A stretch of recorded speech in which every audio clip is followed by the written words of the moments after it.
Ciao ragazzi, eccoci ancora qui, ritrovati insieme. Spero che da voi vada tutto bene, che non vi siate annoiati troppo in questi giorni, perché sono giorni duri e vi capisco perfettamente. Anche noi siamo praticamente fermi, non possiamo mandare avanti il nostro lavoro, non possiamo fare praticamente niente, però diciamo che dai, ci sono cose più importanti a cui pensare in questi giorni. Oggi vi volevo raccontare qualcosa sulla tecnica dell'innesto, perché in realtà abbiamo già fatto un video in cui vi spieghiamo la tecnica dell'innesto.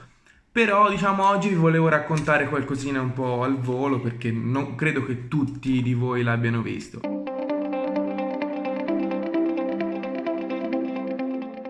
Praticamente, dato che siamo entrati nel periodo ideale per innestare gli agrumi, vi racconterò qualcosina appunto sull'innesto. Le piante infatti stanno per ripartire e quindi è il momento giusto.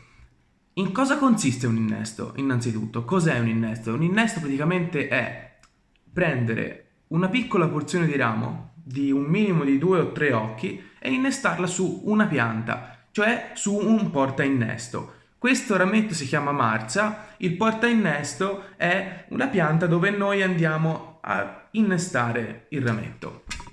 Praticamente ci sono moltissimi portainnesti, ogni portainnesto ha delle caratteristiche, uno diverso da quell'altro. Poncirus cresce meno, come avevo già detto anche nell'episodio precedente, il carrizzo e il citrumelo spingono molto di più, il volcameriano dà più qualità al frutto, ogni portainnesto ha le sue caratteristiche.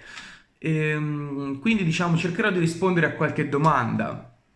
Per esempio, quante piante posso innestare su un portainnesto? Quante ve ne pare? Cioè potete innestare anche 10 piante. Se la pianta è grande abbastanza per permettere di fare diversi tagli, voi potete innestare un arancio, un limone, un mandarino, un cedro, cioè potete fare volendo anche un albero di Natale di agrumi. Si possono innestare quante piante volete. L'importante è che sia fatto bene il taglio che combaci, se no l'innesto non prende. Quanti tipi di innesti ci sono? Ce ne sono 1 milione. Io vi menziono per esempio quella buccia in cui appunto si va ad aprire la buccia del tronco e ci si va a inserire dentro il rametto. C'è quello a spacco in cui si apre praticamente in due il tronco, proprio esattamente a metà. C'è quello a penna, che è quello che facciamo noi, ovvero un taglio obliquo sul tronco dove poi andiamo ad inserire la marza. C'è quello a gemma, dove noi facciamo una piccola incisione appunto sulla gemma, sull'occhio. C'è quello a corona, dove noi andiamo a tagliare il portainnesto e a farci diverse incisioni dove andremo a mettere diversi rametti. Ogni metodo, diciamo, ha i suoi pro e i suoi contro. Ognuno, diciamo, fa la sua maniera, non è che c'è una regola specifica. Noi facciamo quello a penna, dove andiamo praticamente, come vedete nella foto, a fare un taglio secco che non sia, attenzione a barca, che non sia ad U, deve essere bello secco, e un altro taglio all'indietro a becco di clarino, a U, in modo che mi faccia fare questa cosa qui, diciamo, che me lo vada a fare inserire all'interno del tronco. A quel punto, una volta inserita la marza, andiamo a coprire con del laccino, di quei laccini celesti che si trovano in tutte le agrarie. L'importante è che il punto di innesto sia ben coperto, cioè il punto di innesto non ci deve entrare l'aria, perché se entra l'aria secca e non prende, praticamente l'innesto non prende, si dice non attecchisce.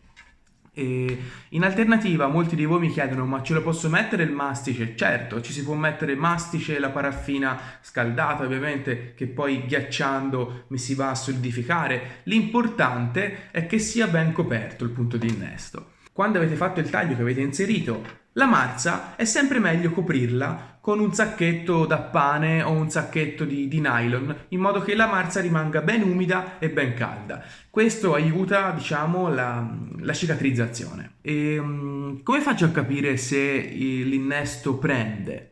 Si capisce perché se non prende secca, ovviamente. Dirai, bravo. In realtà la verità è quella. però diciamo che a volte gli innesti, vuoi per il clima, vuoi per qualcos'altro, rimangono verdi e non buttano. Finché rimangono verdi c'è speranza, perché praticamente vuol dire che la linfa passa e quindi c'è speranza.